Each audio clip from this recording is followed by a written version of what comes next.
It's Vlogmas Day 14! Gumising tayo na maaga ngayon to pack 2 new orders. Pero bago yan, nirestock ko muna itong sticker can natin.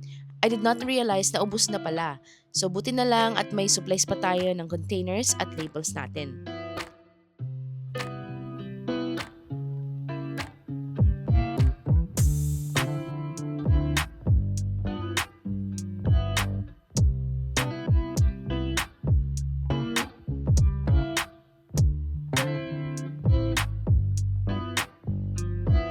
After that, of course, I packed the orders and now they are ready for pickup and drop-off. Unfortunately, nung nasa station na ako in the afternoon para mag-drop off, dun ko lang na-realize na kinancel na pala ng customer yung order niya. Sayang, but well, ganun talaga. We don't dwell on things that are out of our control.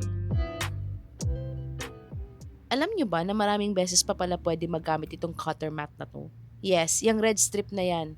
So, bumili ako nito at nung ipapagawa ko na sa husband ko, nag-search muna lang din siya sa YouTube kung paano gawin.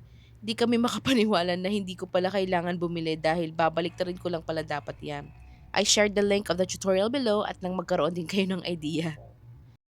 Wala na ako masyadong clips dahil wala na rin masyadong work sa shop. But we moved on with our day with an evening walk with my husband. We also shopped for some Christmas goodies and we ended the night with these fireworks.